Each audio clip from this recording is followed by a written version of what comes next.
glass to the past, and the ladies cross the ages, fallen fathers from the motherland whose lives are on the pages. And the bard who said it best when he told us all the world's a stage. So fellas, grab a glass and lift your spirits to the seventh age.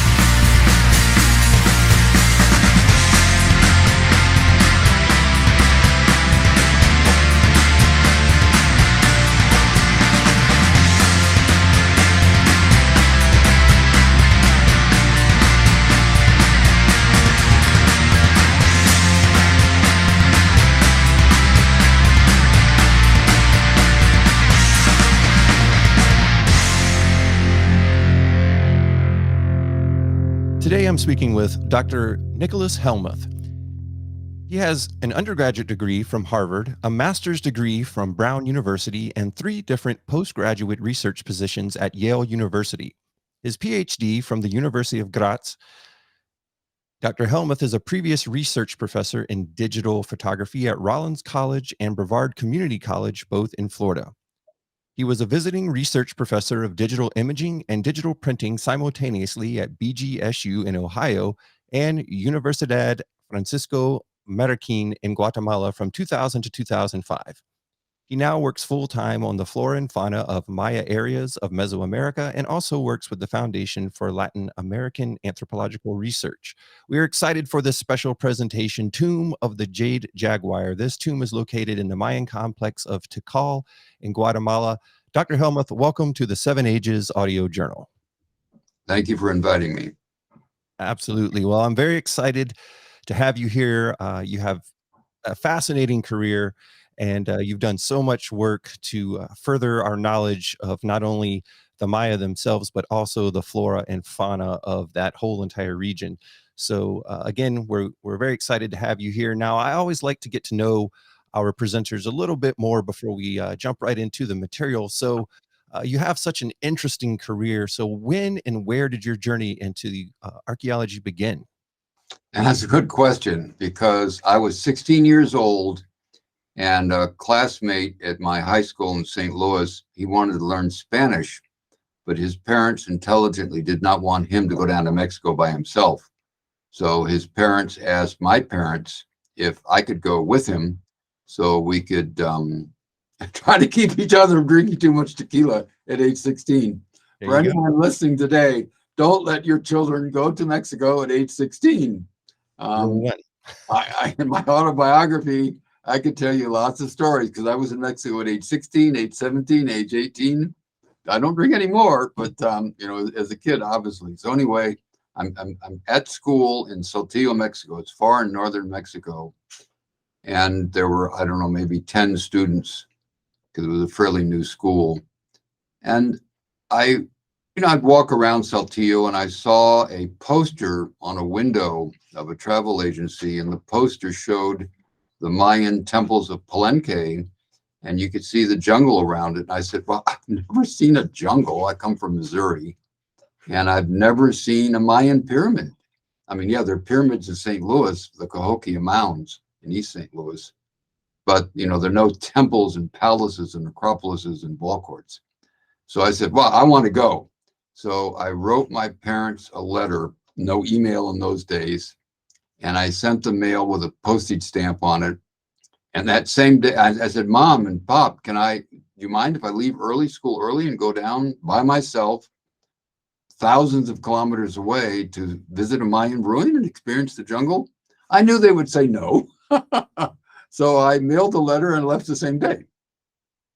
And when I came back a week or so later, of course, I found their mail saying, son, please don't go. But anyway, so when I want to do something, it's an important thing in life.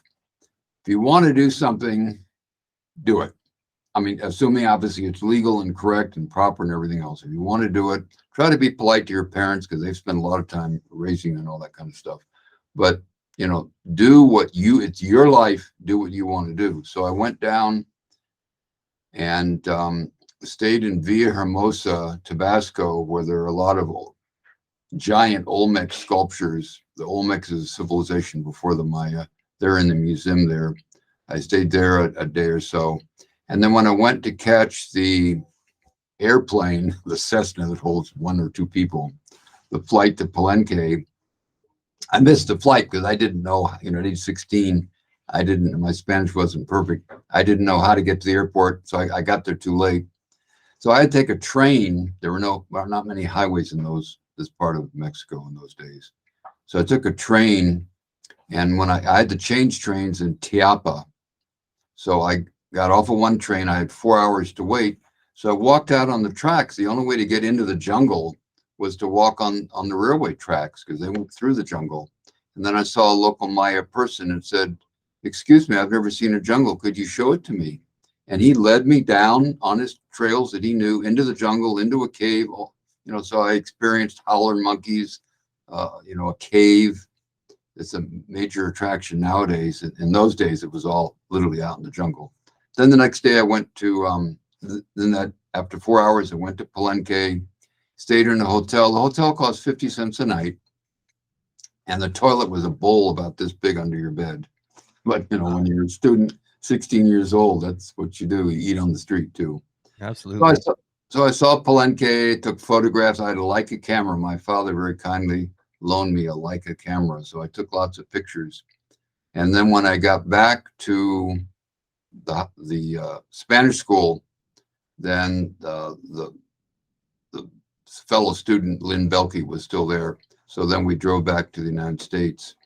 And I wrote my high school thesis on what I saw at Palenque, a little bit on the jungle. And of course, I mentioned other ruins that I hadn't been to, like the ruins of Bonampak that have the huge murals.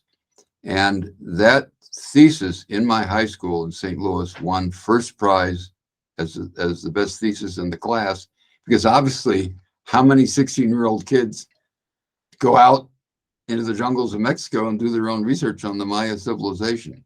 And winning that prize got me into Harvard, because I was not first in my class, I was not second in my class, I was not third in my class. Those guys went to MIT and all the kinds of places. But Harvard wants a certain percent of intelligent people, which is not my classification. But they want people who are innovative, people who do things that are not usual or normal, but are educational and research focused. So that's how I got into Harvard. And then every summer, I would continue to go down to Mexico.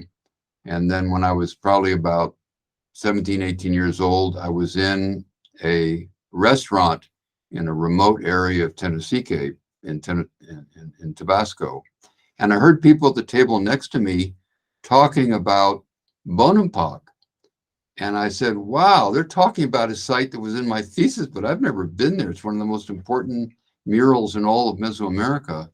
So I got up and went over to their table and introduced myself and said, wow, I've never been to Bonampak. Can I help you as a student intern? I'll help you set up camp. I'm a photographer. I'll help carry stuff from the airfield. And they accepted me. The Instituto Nacional de Antropología y Historia of Mexico, the archaeologist, accepted me on the spot because they noticed my enthusiasm. They noticed I wanted to go to Bonampak. And so they flew me in a little Cessna airplane with the baggage and all that kind of stuff. And we got out at a Lacandon Maya airstrip. There was no airstrip at Bonampak. And I helped them carry the stuff through the jungle, crossing rivers in a dugout canoe. And we got to Bonampak, and I stayed there a week to help them set up camp. And so that was an amazing experience at age, 17 or 18, to be with archaeologists, setting up an archaeological camp, and to see all the murals at that early age. And then I also went to Tikal in 1963 and again in 64. When I went to Tikal in 64, one of my people in the same dormitory at Harvard was a relative of one of the archaeologists at Tikal. So he wrote me a letter of introduction, and the archaeologist at Tikal accepted me and provided me free accommodations in the Tikal project facilities. So I had a chance to meet all the Tikal archaeologists, and they noticed, this is my second trip to Tikal. I'd been there a week before and I was staying another week. How many tourists come for a week every year? and I had a Leica camera, and I was a student of archaeological sciences. So at the end of my trip, Peter Harrison said, "Nicholas, would you like to come back as an architect and as a photographer and help us for an entire year?" Ha ha ha. No, of course. So don't forget, these are the 1960s. Right. And in the 1960s, the style was to take a year off. So you would leave your university and go anywhere else in the world and do something completely different. So I went down to Guatemala, and my parents came down with me. They flew down to Guatemala to visit Tikal the first days I was there, because my father was an architect, and he had wanted to do archaeology too. And he wrote the Carnegie.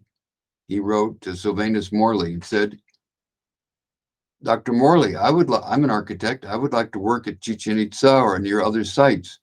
Can I help and work with you as an intern?" They never replied to my father. So the fact that the Mexican archaeologists accepted me and the Pennsylvania archaeologists accepted me, my father, shall we say, allowed me to take a year off from Harvard and go to Tikal. So I went to Tikal and spent an entire year. And since I was an architect student, I was assigned to doing drawings of the back of the North Acropolis. And after I did those drawings, I was assigned to do the west side of the North Acropolis, which is what faces the East Plaza. So that's, after, again, the back of the North Acropolis and the water reservoir that's down there, I learned how to do architectural drawings of Mayan architecture. Also, they wanted me to put a tunnel into the back of the Acropolis and find out the construction. I was very curious. How were these buildings, how were these acropolises, how were these pyramids constructed?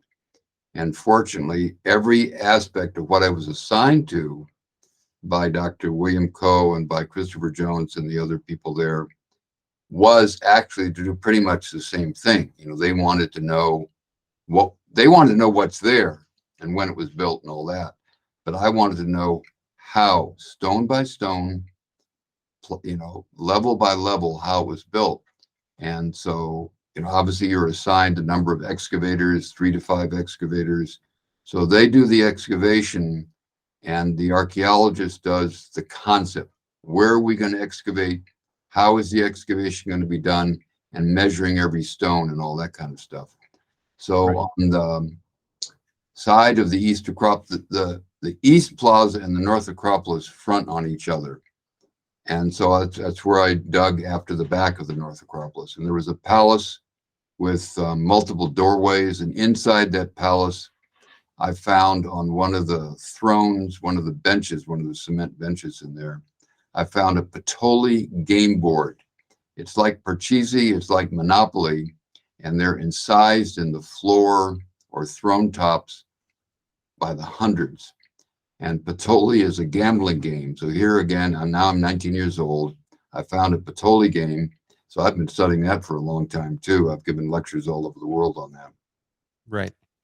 And so after I'm there at Tikal 7-8 months, Linton Satterthwaite, an archaeologist who's worked at many other projects, he said to Dr. Coe, Dr. William Coe, "There's a pyramid facing Temple 2, and that pyramid doesn't seem to have a temple on it. It is the only pyramid in this entire central area that has no temple. Maybe it was built very late and the city collapsed before they could finish the temple. So they had a pyramid, no temple." So I was assigned to excavate that, and we'll get into that more. But working at Tikal is impressive because you live obviously outside the main area of the ruins. So every day you either walk a couple of kilometers to where you're working, or you're driven there in a Jeep, or you drive yourself in a Jeep. So you see the ruins. You drive through the ruins day after day after day, going in and going out. So you really get to see. In other words, living in a Maya city is what helps, as most archaeologists do. But living in Tikal, of course, is very, very impressive. And today, what I do is I like to work living in the jungle. So we often don't stay in a hotel. We put tents up out in the middle of nowhere because Oh, wow. to study the rainforest, you have to experience it. I Sure. mean, yeah, I have a library. I have over 10, 15,000 books in my library, and there are libraries all over the world on plants and animals. But to really learn about plants and animals and how the Maya use those ecosystems, you have to be out there and Absolutely. see a jaguar face to face and have a monkey, urinate on you from above the tree. That's what they do to get you way out of their territory. They urinate out. And that doesn't work. They throw branches at you. Oh, So I guess again, so. most of my life, I've wanted to be with local people, work with the local Mayan people, and be physically out in the rainforest. Sure. Well, Dr. Hellmuth, let me jump in here because, first of all, this sounds like a movie. Like, just you describing these experiences and taking off at such a young age and being involved in so many ways is absolutely fascinating. So I want to make sure that we get all the details of that. So first of all, your fierce tenacity as a researcher, your spirit of adventure, where do you get that from? Is that something that you get from your parents, or are you just naturally that way? That's a good question because I had loving parents. I'm very fortunate to have a good father and a good mother, and obviously I recognize that my abilities come from the DNA and also from my education as a child. But what really changed my life was when I went to Harvard. The first lecture that was given to the students was by, I guess, the dean of incoming students. And I wish I had a transcript of that lecture because it changed my life. And he told you, when you want to do something, do it. Do whatever it takes. If there's a wall, go over it, go under it, go around it. If your parents ask you to do something, be polite to your parents. But if you want to do something, you do what you want to do and do whatever and everything that it takes to do it. And that's been my guide. Now, I will admit, going to Palenque was before I was at Harvard. So that was before I heard the lecture. But to have, the dean of a major university telling the students, do your own thing. Again, these are the hippie years. He's obviously not a hippie. And later on, obviously, I got long hair. I wore a purple shirt and bell-bottom trousers, tailor-made, smooth bell-bottom trousers, and boots, of course. Nice. But I didn't. The nice thing is, I didn't need drugs because I'm so happy with my research. Right. I'm drinking green tea. I found out green tea is better than the other kind of tea we all drank when we were kids. Yeah, absolutely. And I do admit I'm a chocoholic, so I do like to have chocolate today. Yep, But I'm the same that's way. a native plant. And again, to show you my interest in chocolate, this is a cacao pod. This is the largest cacao pod I've seen in 50 years of being in Guatemala. And in the tomb of the Jade Jaguar, I'll show you, one of the vases had chocolate seeds inside it. We found this pod, again, to show you its size next to my head. We found this last week. We work together with the local people. We share with them. We bring our library knowledge to them, and they share their knowledge with us.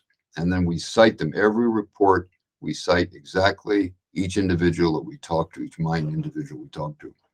And so Don Chus took us out to a place. We're studying stingless bees. We have a National Science Foundation grant from a group of bee specialists in the States to study stingless bees.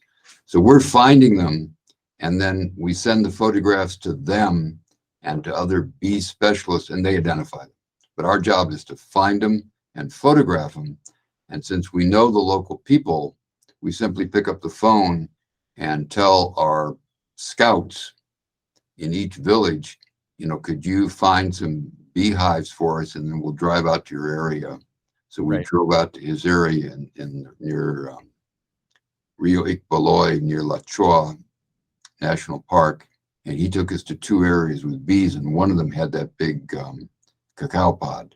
And also he told us that's not a wild cacao. That's, somebody's bred that cacao to be that size. Sure. But he said there are wild cacao trees out in the mountains there that have very, very small pods and are very unusual. So we're going to go out there on a future field trip because I have enough material for 5 coffee table books on cacao, especially on the ingredients.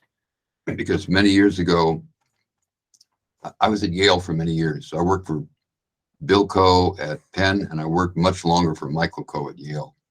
And at Yale, he and his wife had written many books on cacao. They all have my photographs in them. And Mike Coe told me one day, he said, Nicholas, if I ever were to do another edition of my book and had time to do more research, I would want to study more of the ingredients. What are the flavors? So I said, wow, here's a Yale professor, and he and his wife have spent 20 to 30 years studying cacao and have written book after book on it. And yet they still realize they haven't found all the flavorings. I'm going to go find all the flavorings. I'm going to do it, whatever it takes. Right. So again, you see that tenacity with the way you. And I did it, and I spent year after year. And we, for example, one of the flavoring is called Itzimte, and they're actually hieroglyphs on the cacao bowls of the 8th century Maya. Right. That list Itzimte, but we didn't know where to find the plant. So we start asking people and asking people and asking people. And then on a single week, 2 different of our plant scouts in 2 different areas in Peten both said, Nicholas, we found it blooming. And we went to both of the places, and in both places out in the jungles of Peten, it was in front of the hotel that we stayed at for the last 10 years. Of course it was. It was, you only notice the plant when it's flowering. Right. So we would go to those lodges and do our field work in those areas year after year after year after year. But since it wasn't blooming, we didn't notice it. So again, flavoring after flavoring after flavoring, we found it. And one of the most, I know this lecture is not, this presentation podcast is not on cacao, that we ought to do, but one of the main flavorings of cacao was the bufo toad. But that's another aspect. I won the Ig Nobel Prize for my studies of the bufo toad. Okay. I don't taste test. We have a rule on a field trip not to taste test. And the only time I've broken that rule is when we learned that there were trees in the Mayan area that produce milk. That's right. A tree produces milk. And the same species in lower Central America and South America, they make cheese out of it. Really? So that's right. So we found that there are several species that produce a milk-like latex. And so we decided, I'm going to find it. So we got, field trip after field trip, hiking kilometer after kilometer after kilometer through swamps and all kinds of stuff, up hills and mountains. We finally found the tree. And ironically, it's very similar to the sacred ceiba tree. It has the same kind of spines on it. So you just touch it with your finger, and then the sap comes out. And I said, if this is milk, I'm going to taste it, because I've read that other people taste it, because it's not a drug. Right. We absolutely don't taste test drugs. So I stuck my finger on the sap and put it in my mouth. It was the most delicious thing I have ever eaten. And I have lived in China 6 weeks. I've lived in Japan 6 months. I've lived in Switzerland 3 years. I've lived in Austria 8 years. I've lived in Germany 9 years. I've traveled in the last 20 years. I've traveled 2 million kilometers as a consultant. And I've eaten food everywhere. This was the most delicious food I've had in the world. And if I were a Maya king, I would want a whole cup of it. So then after, again, just stuck my finger on the trunk and then stuck my finger in my mouth. So I just had 2 drops. And then I said, well, I have to take pictures now so I got to clean it off my fingers. So I tried to clean it off my finger. My fingers got stuck. Absolutely glued permanently to each other by this white milk. And I said, What am I, my esophagus? Is that going to glue together? I said, I'm glad I didn't drink a cup of it. And I finally was able to pull my two fingers across. Wow. But it's So called it has miel. It's called honey milk. honey That's milk. the name of the tree. And what's the species of tree? It's I think it's Lochmalia something or other. There are Okay. 2,200 trees, and I know many of the names, but I think it's called Lochmalia. It's on our website. We have videos of it and all that kind of stuff. And we found it mostly in the eastern part of Isabel. Okay. We had a 17-month project in Isabel. Each local part of Guatemala, the local park administrators come and ask for us to come help them. Oh, I'm sure they do. Yeah. Well, Absolutely. because an intelligent professor is not going to go out in the jungle. I mean, you have some, but most intelligent professors are going to stay in a nice, comfy hotel, walk 100 meters. I've read that many professors go down the Smithsonian place in Panama on an island or something and sit on their balcony and do their research with binoculars. But we have to walk, we have to wade. I've been stuck. The people in the emergency room in the hospital in Guatemala City know me. I don't have to give my name. That emergency room people know me. Because you're walking through a swamp to find a flower you've never seen before, and you want to take a macro photograph of it. And so you're wading out through the swamp, so you can't see the bottom because it's muddy. And as you walk, sometimes there will be a hole, and you fall right smack into the hole. Not up to your head, but up the top of your body.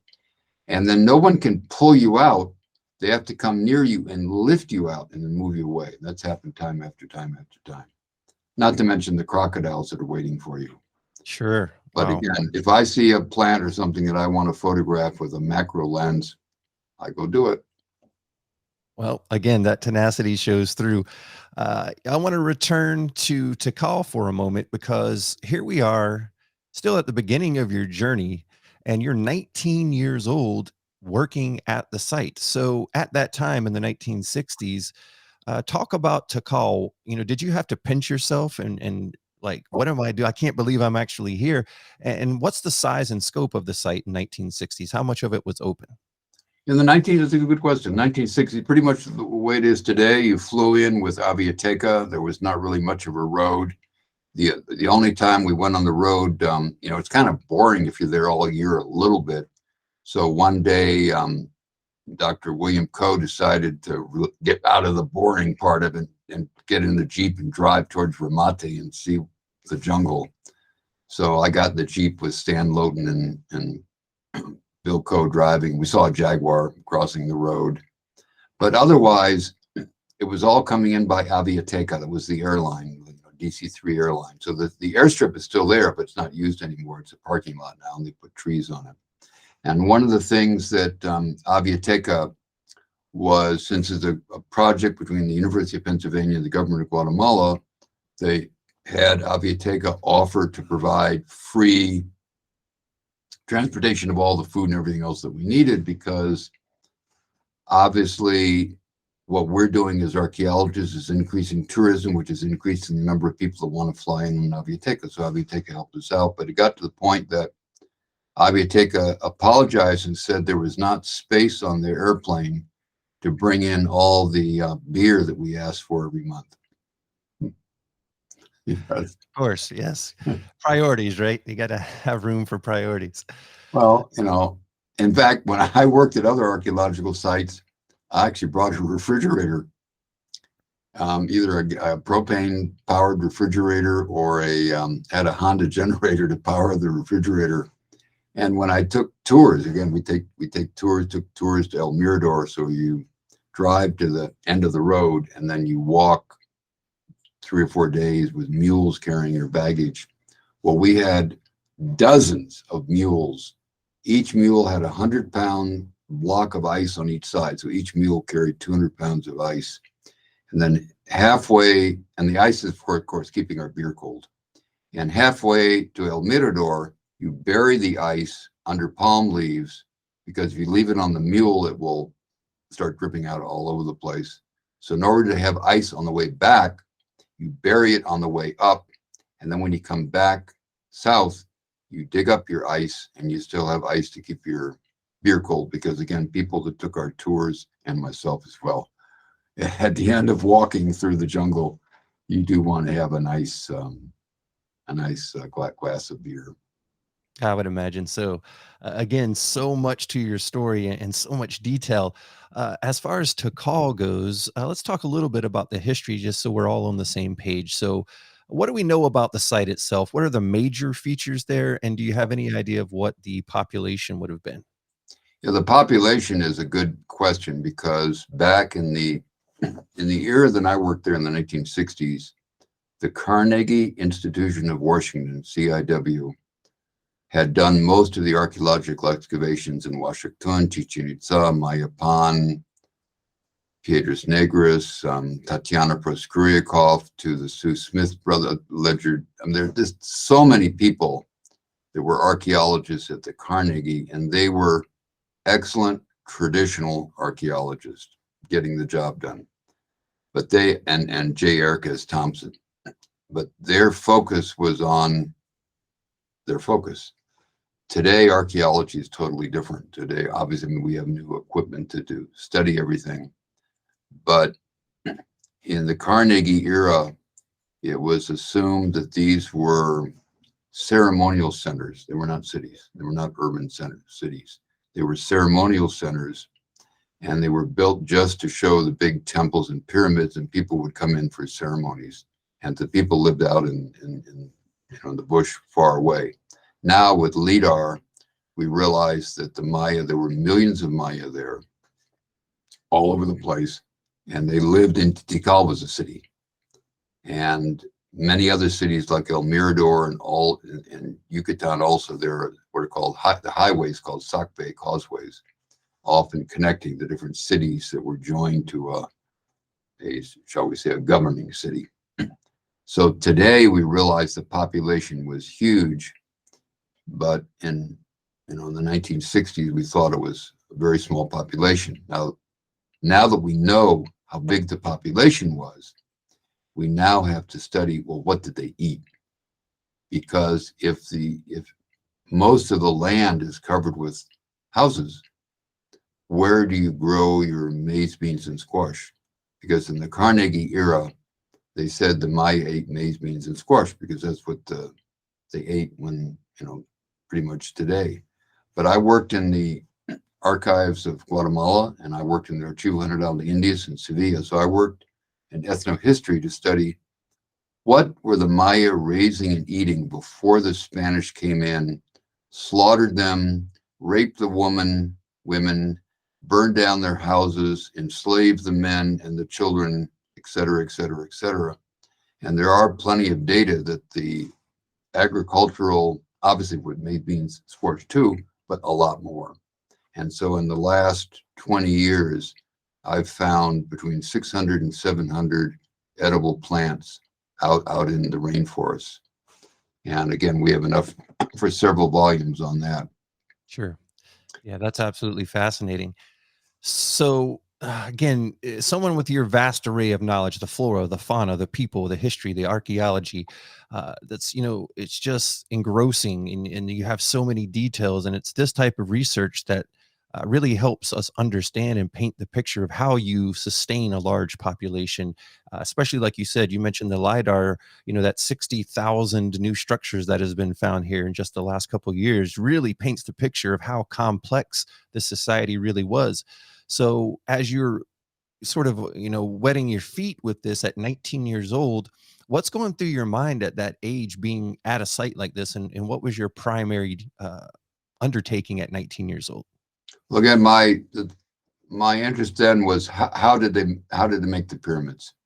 So I didn't begin doing the food studies until a few years later. But so in the 1960s, because in the 1960s I'd been to Palenque, I'd been to Bonampak, I'd been to all the ruins in Yucatan and Uxmal and Labna, all the Sayil, all those hundreds and hundreds of Pukchanas, Riobek ruins. But my interest was in pyramids, temples, palaces, the corbelled arch, vault, and ball courts. So I was interested in how were they built, because to have a tall pyramid If you just pile that stuff up, it'll collapse. And some Maya pyramids did collapse. In other words, you have to engineer the pyramid so that the weight of the temple and the weight of the roof cone, so the weight of the roof cone doesn't crush the temple, and so the weight of both of them doesn't crush the pyramid. And what happened in the pyramid that I excavated was that the weight of all that above the tomb pushed down on the roof of the tomb and caused the tomb to collapse. In other words, the tomb collapsed because it was hastily made. Keep in mind the body is probably pretty smelly. They did have certain plant products to mix in to try to make it smell and putrefy a little bit less. But keep in mind that when you're burying the king, you want to get it down there as quick as possible, because he has to be in the palace to have people come in from other cities to give tribute to him. In other words, they're not just, he dies, they don't bury him immediately. He's going to be sitting there waiting to be buried while everyone is notified and comes in from other cities to give homage to him and to bring offerings to put in his burial. So by the time he's buried, he's pretty stinky. Yeah, I would imagine so. And Now so this, they kind of hastily put up the vault, and that plus the weight of everything above is one reason that vault collapsed. and so the area that you're describing, or the structure you're describing, is this the structure that's known as STR 5D73? Yeah, structure 5D73. But I also worked on, again, I worked on everything on the west side of the East Plaza. And I worked on also in the North Acropolis when people would go on vacation, when an archaeologist would go on vacation. So I stayed there all year. I had no vacation. So they would assign me to do the architectural drawings of what other archaeologists were doing. So I got to work on lots of different pyramids at Tikal, and I learned. And in my Harvard thesis, I do line drawings showing kind of stage by stage. One of my dreams now is it'd be nice to do a video to show how a Tikal pyramid was put together. And it may be that other pyramids and other sites were done slightly differently, but it'd be nice to show how a late classic Maya pyramid was constructed level by level. Absolutely. That would be great with modern graphics and technology. That would be something to see for sure. When we're talking about 5D73, though, this is the one that you have a real personal connection with. So as far as this particular pyramid, what size are we talking about? It is, the design of the pyramid is identical to Temple One's pyramid. Every aspect is identical, except it's smaller. So Temple One, I think, is 9 terraces. Temple that I dug up was 5 terraces, and they're all smaller. So it's about maybe 40% of the size of Temple One. But again, every aspect is identical. And inside the tomb that I found below it is almost identical to everything under Temple One. Now, Temple One was excavated before I got to Tikal, and the pyramid was excavated and the tomb was excavated. So I didn't excavate it, but when I dug up the tomb that I did find, 196, you'll see in the upcoming slides, it's, the same stuff. And that's why I believe he's the brother of the son. Sure. Because he's buried diagonally across the plaza. Right. I estimate that some of the ceramics that I dug up were made by the same workshops that did the stuff under Temple One. Okay, so that kind of paints the picture for us. And again, the similarity between the two is certainly striking. So what was different about about 5D73 though? And if I understand from your other presentations, it seemed to be lacking a masonry temple building. Yes. Is that correct? And again, that's why they wanted it excavated, because they would love to find a building that was built literally during the collapse and then was stopped. And they figured that, and by the way, another unusual aspect of it is it's not centered. usually because it's kind of stuck on the side of the central Acropolis. It's kind of was the only space left to face the North Acropolis and to face Temple 2, but it's kind of at a, shall we say, shoved off. In other words, there was nowhere else to bury this guy unless you wanted to stick him on the North Acropolis and build another temple there, and there may have been reasons not. So the pyramid that I excavated was a single solitary pyramid. It's not on top of another pyramid. Most pyramids and most palaces are on top of an earlier one. The one I dug up was built from scratch, from the ground up. And again, Linton Satterthwaite wanted it excavated to find out when it was done. So the first thing I did was I excavated the top and found out it had a building platform. It had everything you need to put a temple on it, totally finished.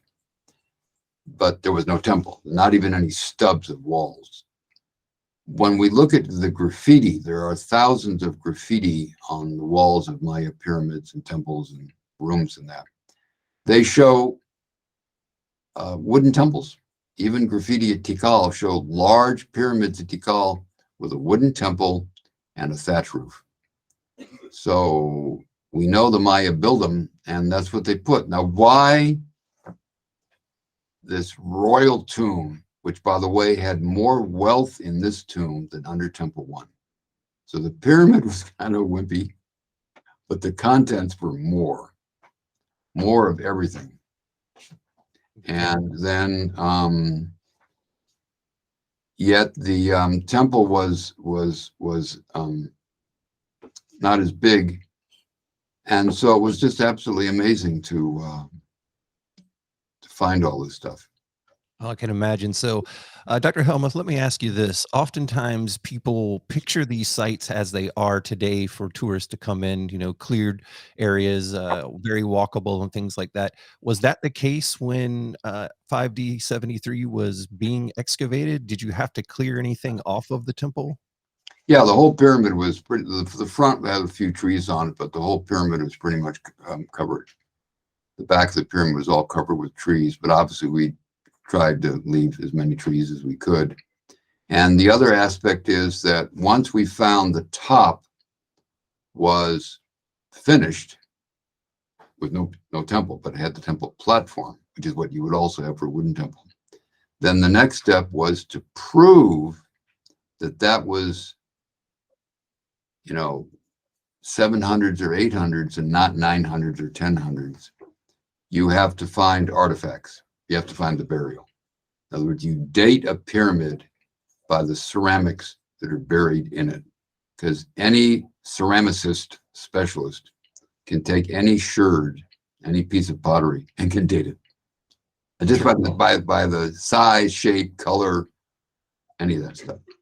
So the idea was to dig into the temple, which I'll show in the slides, and then find the tomb and then look at the contents of the tomb and date it. And when we did that, of course, identical to Temple 1.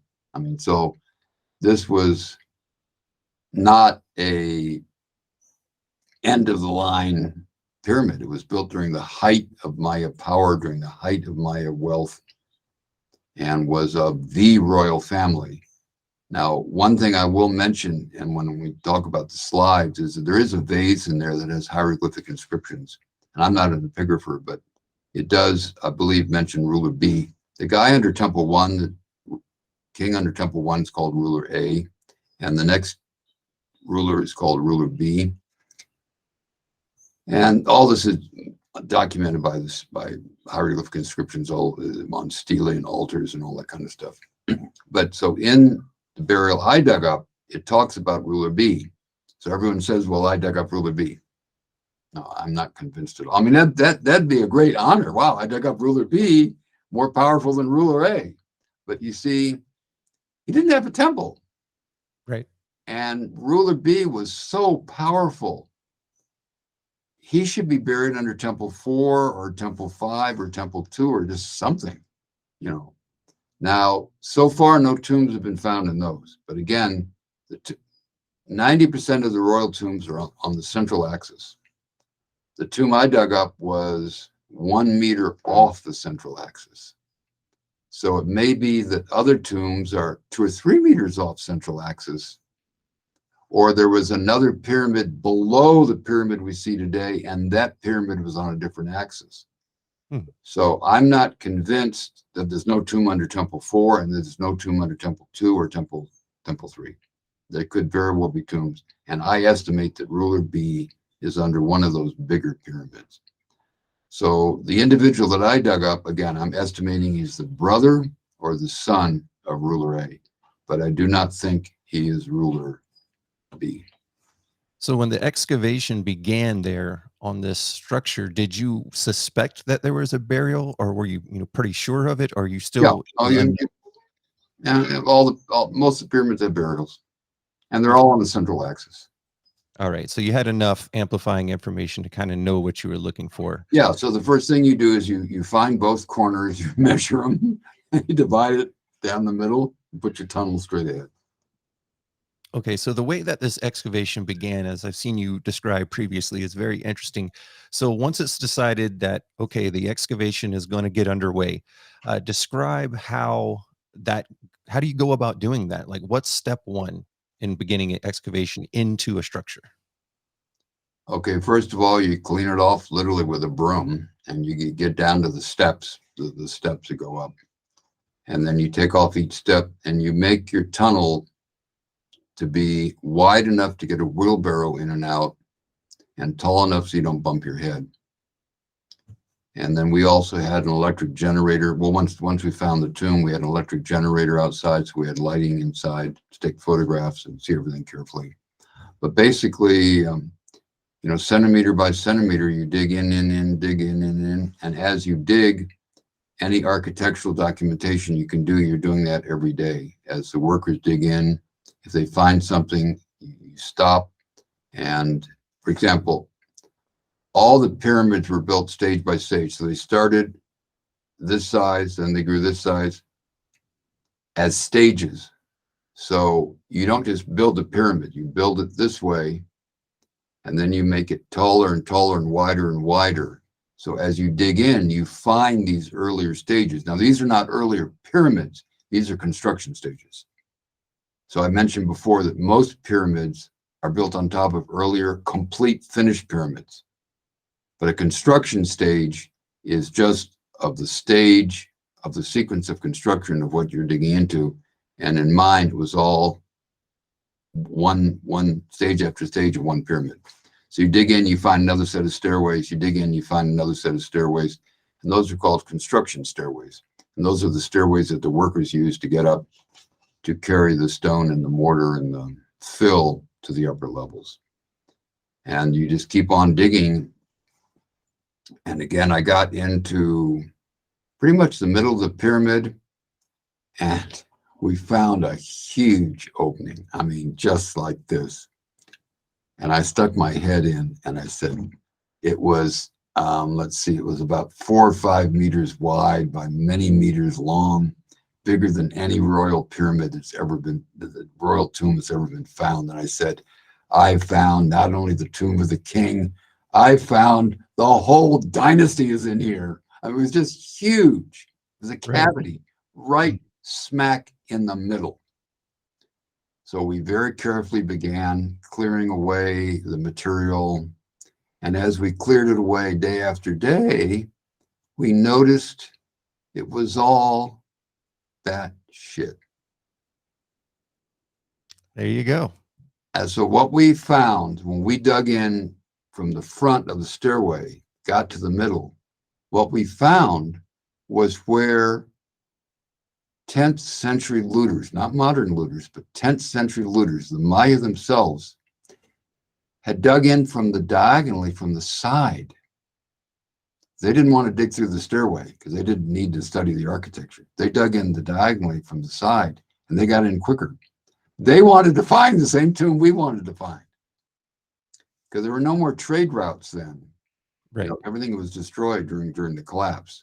So the people that survived wanted to get the goodies, and they knew they were under the pyramid. So they dug in diagonally and dug this huge area trying to find the tomb. So here I am, 19 years old. I've done month after month of excavation.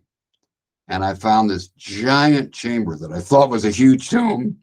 Turns out to be a looter's cavity filled with bat droppings because the bats flew in. Now, the reason we didn't notice the looter's tunnel is because in the following centuries, the pyramid, of course, collapsed bit by bit. All the trees fell down, all kind of stuff. So the entry tunnel was covered. So only when we dug into the middle and then turned around and dug and followed their tunnel out did we realize what had happened. But again, this was over 1,000 years ago. So I have found and excavated more bat crap than any archaeologist in the world. And the amazing thing is, why don't I have histoplasmosis? That's a good question. I don't have histoplasmosis. Most archaeologists get sick from histoplasmosis, which you get from bat droppings. Yes. Because I grew up in the Missouri Ozarks. And as a child, me and my brothers and sisters played in the barn, which is full of chicken poop and cow poop. So as a child, I'm full of poop. Right. In fact, when I was in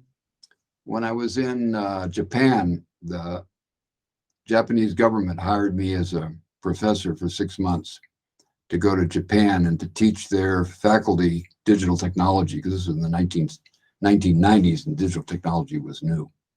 So I went to Japan to teach them digital technology.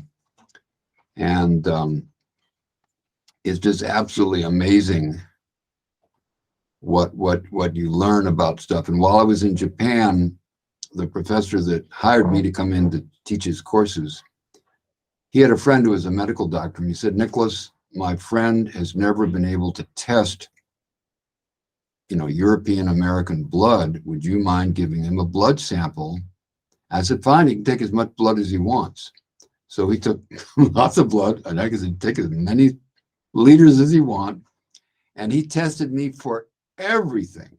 So I got probably $30,000 worth of blood tests, and I got the sheet. I don't have it anymore, but got the sheet of everything I had in my body.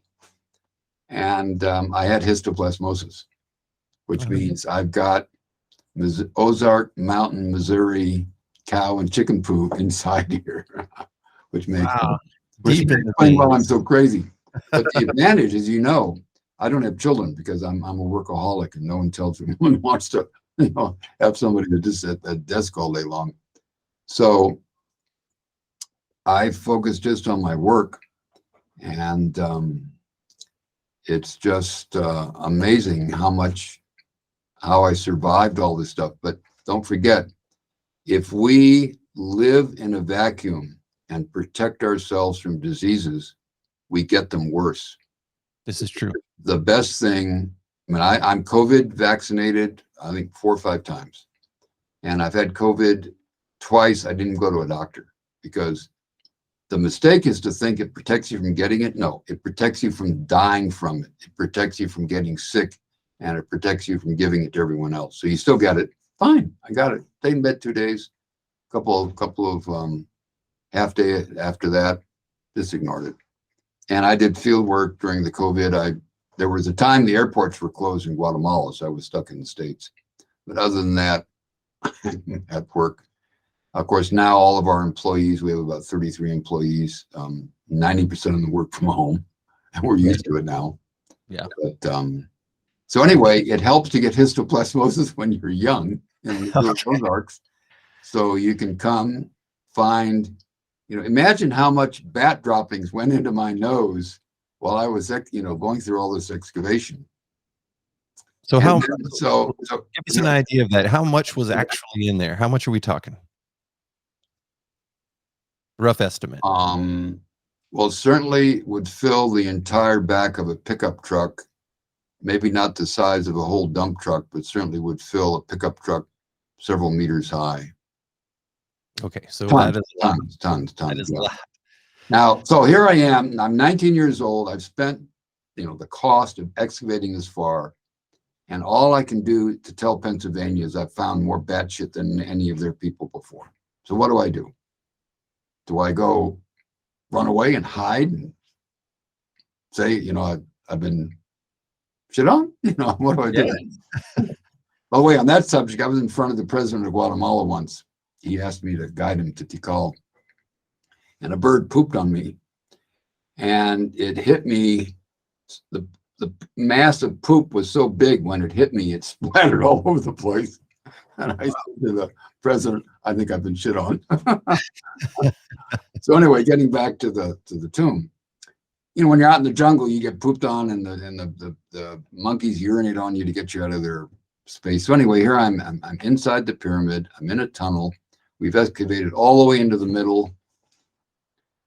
The other question is, did these looters, did they find it and dig everything else out? There's nothing left. Well, I figured my decision was, I have nothing to lose. I'm already this far in. I'll dig out the other end. I'll go all the way to the other end of the pyramid. So, I start digging, and about 32 to 36 centimeters in, I find the tomb. Wow. That close. Yeah. So in other words, the looters missed it by 32 to 36 inches because they didn't have the desire to do it and get it done. They wanted to do it, but when you want to do it, you do everything it takes to do it. So I kept digging, and what we found was pieces of chert, flint, and obsidian, because when the Maya buried in the late Classic in Tikal, when they buried a king or a royal person, they would put flint, chert, obsidian chips on top of the burial. So the 32 centimeters in, there's a burial. Even though I'm only 19 years old, when you're with all the Carnegie archaeologists who are working at Tikal, and a lot of archaeologists come in visiting, you talk to them, you learn. Sure. And so I knew not only the tomb was there, but I knew I had to dig down diagonally. Got to go down diagonally. So in other words, it's not straight below, it's down, but diagonally. So I dug down diagonally right into the burial. Fortunately, we didn't go right in. The burial was off center. So our tunnel came to the wall of the tomb. So we did not burst into the tomb. We were able to come up to the wall, and then we put a ladder in, and there was the tomb. Wow. Incredible. So here we are. You have now discovered what would be known as the tomb of the Jade Jaguar, BU 196. So you push into the tomb and take it from there. What happens next? Well, the first thing is, obviously, when you, shall we say, there's no door, but you open the door, you excavate in. All you see is you see a room, see a vaulted room, about maybe 10 feet wide, 3 or 4 meters wide by about twice that length. So it's a large room, but it's all fallen. You don't see any treasure. You don't see artifacts because the roof has fallen in, the vault has fallen in. All you see are fallen stones. But from excavations of other tombs by other people, you know what's there. So what I realized is the first thing is you do not want to walk on the surface of the fallen stones because you're going to crush stuff below even more. So we knew that in the corners there wouldn't be much. So in the corners we put steel scaffolding posts, and we erected a floor about this high above the tomb, lower part of the tomb, so we could walk and move, and we put boards on it. We could do everything. Plus, I could excavate by lying on the boards and be right down in front of it. I don't think any Maya tomb that I know of that's ever happened. And that's one of my dreams in the future would be to do, I'd like to do an entire coffee table book on this tomb, because all of my thesis has a lot of the photographs. It doesn't have all of them, and they're still at the University of Pennsylvania. It'd be nice to publish all of the photographs, have them available digitally, and then have everything that's in my head, because although my field notes have a lot, and although my thesis has a lot, there's a lot more in here. And I can still remember seeing every aspect inside that burial. And it'd be nice to put that in a book and then explain what I did that was different than other archaeologists. For example, I spent a lot more time in the tomb. Because I wanted to do it carefully. You're 19 years old. And, you can be a student at Harvard or you can be a student anywhere. Nobody's ever taught you how to excavate a tomb Right. in your classes. And so I had to figure it out. And what I figured was do it slowly. Sure. Do it with a little brush, small little tiny little brush, brush everything into a little thing. And that's what we did. So week after week, month after month, I estimate that we spent more time in that tomb than any other tomb of Tikal, to do it more carefully and then to document everything. And then my main interest inside the burial obviously was to record and get everything to the laboratory in good condition, but also how was the tomb built? Which wall was built first? When was the vault built? Before or after the body was put in? And the major thing is, why did the corbelled vault have a wooden roof, not of stone capstones? And again, that's all in my thesis. And my thesis is all online. You can just click on it and download it. Don't have to register. Just click and download, and you have hundreds and hundreds of pages of documentation. Absolutely. I've had the opportunity to look at that, Dr. Hellmuth, and it is very detailed. So again, I encourage everybody to look that up if you want to know all the fine details on everything we're discussing here. We will soon be getting into the slide presentation. Of course, you'll be able to follow along with this on our YouTube channel. But there's a couple other things that we want to establish before we do that. So when we're talking about the tomb here, what's the approximate size? And you mentioned it earlier, but what is the condition of the tomb? Well, again, most of the masonry on the wall had popped out because of the weight above it. And we also estimate that the wall was put in fairly quickly, and the mortar that they used was not very well done. It's cheaper. For example, today, most buildings during an earthquake, like in Turkey, is very sad. All those buildings fell because the engineers cheated. They put in sand instead of cement. It happens all over the world. My father was an architect. He was hired by an entire country to go down and find out why all their buildings fell. And he found out, they didn't use enough of the iron reinforcing rods, and they didn't have really cement. They used sand and water and gravel, and that's what happens. So the wall of this tomb, I estimate, was sort of a little bit the same. The vault was better. The vault was better constructed, and so the vault was still there. The end walls were still there, so the room was still there. What had popped off was what we call the facing masonry. That's what had fallen down. And the roof had rotted. It was made of palo de tinto, a very strong wood. But again, with the pressure of the pyramid above it, it popped. Most of that wood was pushed down. And in the burial itself, I found, for example, I would lift up a stone and found that on the bottom of the stone was the imprint of a plastered, painted wooden container. In other words, the stone had fallen on a wooden vase, and that wooden vase had made a dent in the stone, but the wood vase was nothing but powder. What this told me was the tomb collapsed when everything in the tomb was still in perfect condition. Right. So it didn't collapse 1,000 years later. It collapsed within probably a year or so. Wow. See, that's the type of thing that is the vital details. That is very, very interesting and fascinating. So when you initially break into the tomb or open up that view, you're just seeing debris. That's correct. You just see all the fallen stone. Okay, so here you go. You found it, but it's not in great shape. So where do you begin? You mentioned it, one piece at a time, very detailed, very slowly.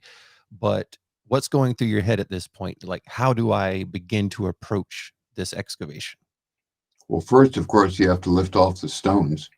Sure. Because you just literally put your hand on them, lift them up, and the workers carry them back up to outside. And then under the stones, then you have the fractured plaster, you have the powder, you have all the smaller stuff, and that's what you brush off to expose the skeleton and to expose all the offerings. And again, to my knowledge, I'm the only archaeologist in the Mayan area to put a floor in the tomb. Maybe others did it, but I'm not aware of it. So we had really thick boards, so I literally put a soft thing to lie down on, and I excavated most of the tomb lying flat with my hands in front of me, excavating each portion. Then I would, of course, move the floor and do portion by portion. So I'm not standing or sitting in the tomb digging away, because again, I wanted to document everything that was there, and I wanted to do it slowly and carefully. Absolutely. So here we are beneath 5D73, burial 196, the tomb of the Jade Jaguar. Is this an appropriate place to pick up with the presentation? Yep. Okay, well, here we are again. You can find this on our YouTube channel. You can see all the details that Dr. Hellmuth has put together for us. And I will let you take it over, Dr. Hellmuth. Okay, here is the Jade Jaguar, and that's the Spanish name of it. And one thing I'll mention, we call it jade. Jade is a generic word. The actual mineral is jadeite. But what we found in the last few years is that geologists have documented there are many different stones that are green. There are many different minerals. So I'm going to call it jade, but each has to be studied by a geologist to know whether it's jadeite or yadidiite or whatever other ite, but we're going to call it jade. And this is one of the largest solid pieces of jade. It's only about this big.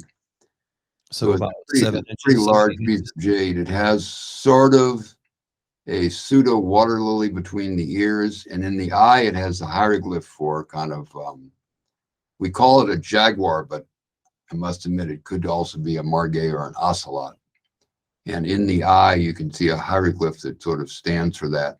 Now the artist obviously had to make the body of the feline fit. There are 5 felines: puma, jaguar, jaguarundi, which is like a house cat that's stretched, doesn't have spots, margay, and ocelot. So this could be a jaguar, ocelot, or a margay, but we call it a jaguar.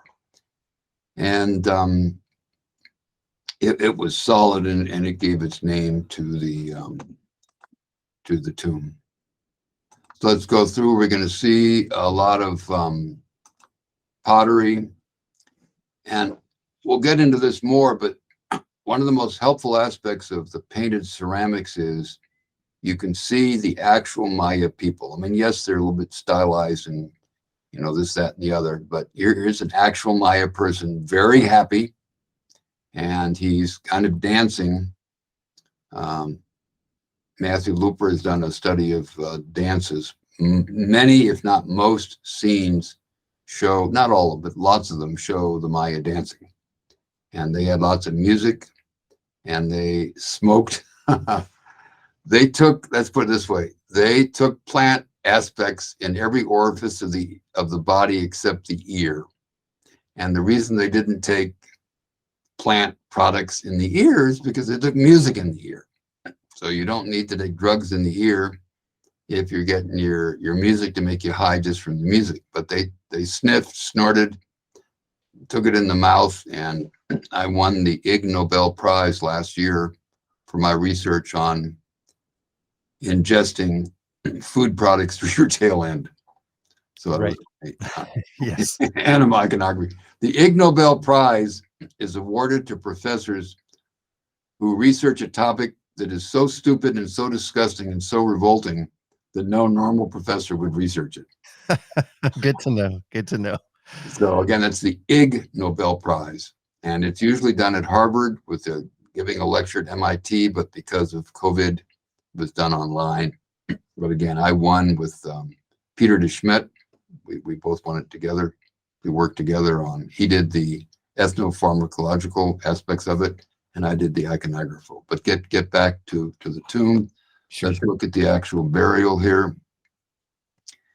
Now, the tomb I dug up and the tomb under Temple 1, I dug up 196, and ruler A was under Temple 1 and burial 116. I think Audrey Tick dug it up.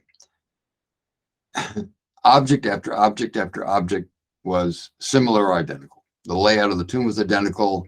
In my burial, the lower area was to the right, and in the other burial, the lower area was to the left. But other than that, there's a big plate at the top of each one. It's absolutely amazing, the similarities. So here is a close-up.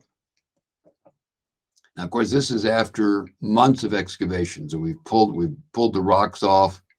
We've gotten most of the other stuff out. Obviously, all these different colors, that's from rotted material.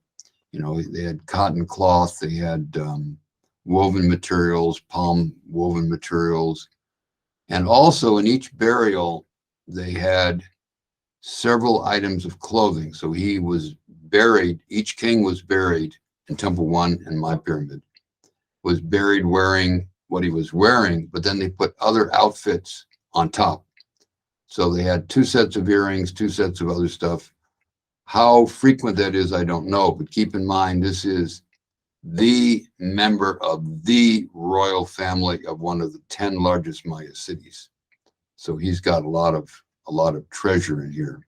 So what we're seeing here, Dr. Hellmuth, is a close-up of the crushed skull of this individual with some offerings around it. And are those jade or a similar? Yeah, the round things are earrings, and then the things on his chest is his necklace. Okay, and that is jade as well? It's all jade. But again, we need to find out from geologists where each of these stones came from, because there's sources in Guatemala for jadeite, there's sources in Costa Rica for jadeite, but geologists now that, geologists, botanists, zoologists all know more today, more tools than were available back in the 1960s. So it may not all be jadeite, it could be other minerals that are green, but we call it jade. Right. Now here in the close-up, we see, first of all, there's a large shell crown, that's a seashell, and the other tomb under Temple, this is my burial, the one under Temple 1 had the same thing. And the round things are a necklace around here, but they've fallen over his eyes. The tiny little round things are his, the earrings he actually wore. And then you see a few seashells. His mouth, his teeth are pretty well crushed. We'll see a close-up later. They put jade implants in their teeth.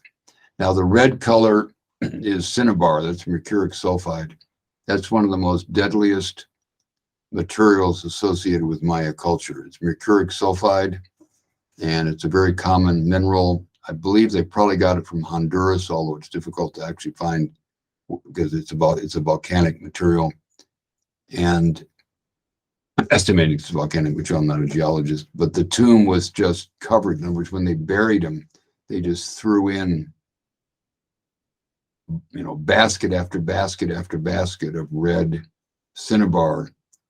And this is deadly. This is deadly. In fact, some archaeologists have proposed that over the 1,000 years, all the cinnabar leaking into the reservoirs ended up gradually poisoning the entire population.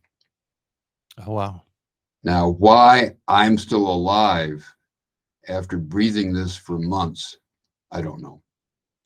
Because obviously I was told it was not good to breathe, but in those days, we didn't know the details, and I didn't know the details, so I'm constantly brushing it up.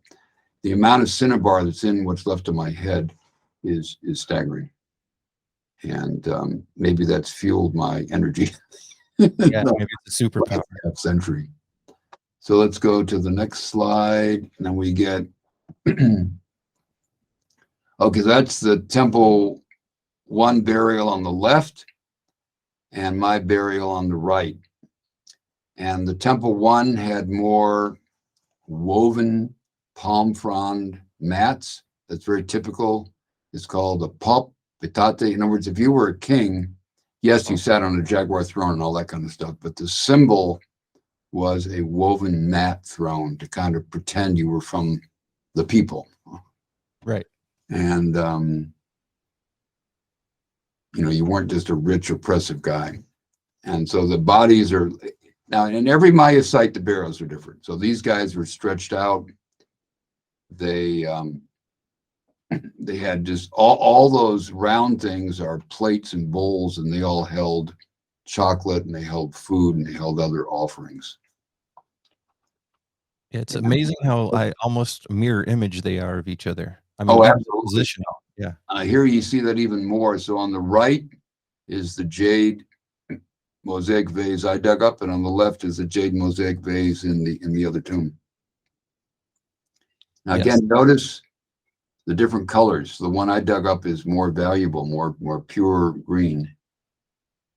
Right. And then, so these are actually able to have the lid removed. Is that correct? That's correct. That's a lid. You pick up the head as the handle. Now, was there anything placed in there, such as an offering of Yeah, chocolate? I'm sure there was, but see here's how we found it. So for those listening, again, we've talked about the collapse of the tomb. So this beautiful jade jar is literally in a heap of shards and sherds on the ground, covered in a powdery looking substance. Yeah. So what we did is we took that. In other words, so here we have each of these pieces of jade is a rectangular mosaic. So they themselves are not really broken. In other words, those are the original full pieces. So what if I put these in a basket and bring them back to the lab? How are they going to put it together? So I had to photograph everything. You can see the headdress, and the head is at the bottom. So again, I had to very carefully. I have a Leica camera, and the Pennsylvania provided me with a Rolleiflex medium format. I took photograph after photograph after photograph after photograph.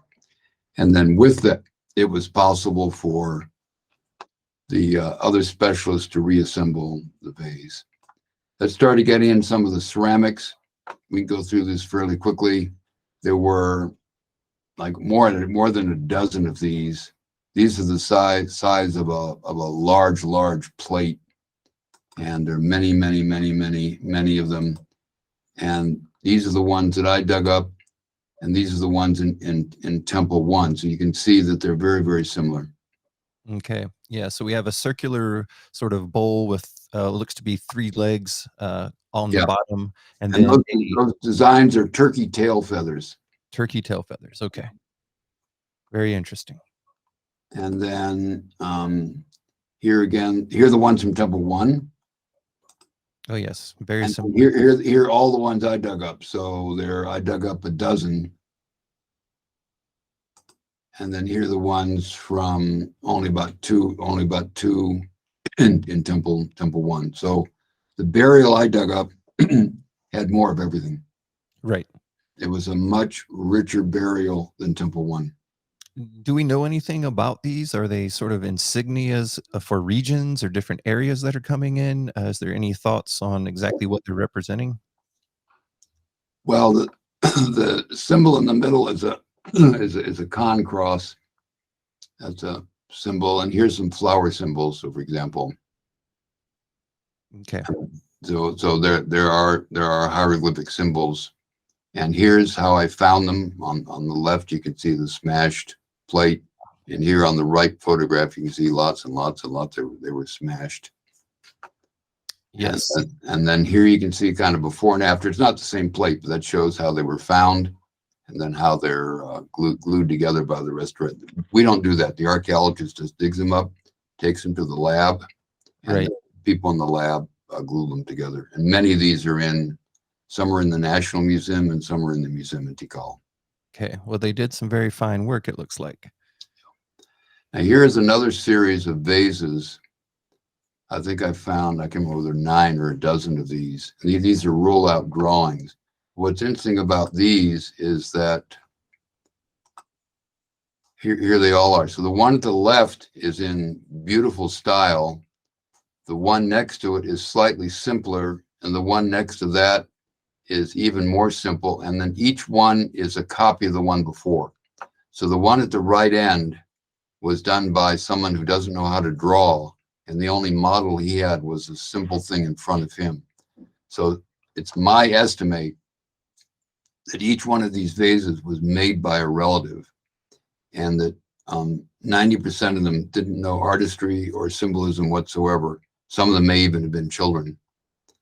And that they were shown a vase and then they copied it, made it even worse. And to my knowledge, a ceramicist just told me that I was the first archaeologist to document this copy of a copy of a copy of a copy of a copy of a copy. And these are all in the burial I dug up. And since then, I've found that in Temple 1, for polychrome vases, the same thing. There was a master and then copy after copy after copy, which is really no surprise. So here at the top, that's the one from the Tikal burial. Okay, so The very one neat. from the Tikal burial is the perfect one, the master. And then at the bottom, at the left, somebody did a pretty good copy. But then after that, individuals copied it who didn't know the details. And do we know what this is meant to represent? Yeah, it's one of the long-nosed deities. There's so many long-nosed deities. He's got a kind of a rectangular eye. He's got a long snout. He's got kind of like a beard with like a flower beard. And there are, I've studied deities for 50 years.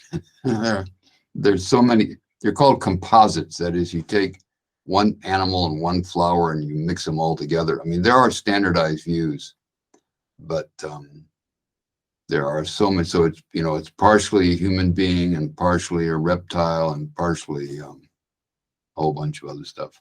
But it was very interesting to hear the rollouts again. Yes, very clearly. Being hear the actual pots. Okay. And these are reassembled after being crushed. Yeah, you can see how they're all broken and smashed up.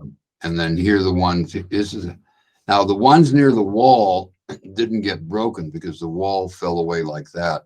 Okay. So the wall fell about, shall we say, half a meter from the wall.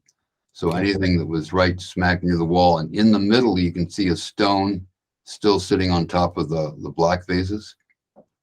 Now again, what you notice is there are lots of plates in the front, lots and lots of plates. There are lots of vases in a row, and there are lots of black vases. For every type of vase, there's many of the same identical size and shape.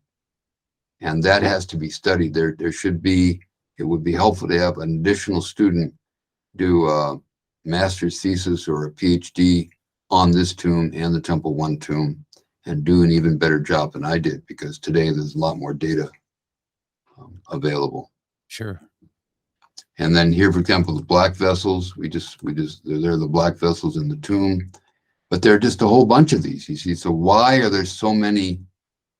Is one social level bringing the simple black vases, or do the simple black vases have a certain plant in them that's different than the other vases, and each one means something? So what's the meaning of these black vases compared with the meaning of the these vases? See, all that needs to be studied. And are these vases, like the black vases, are they made from stone, or are they made from a fire? No, these are ceramics. Ceramics, okay. They're all ceramics.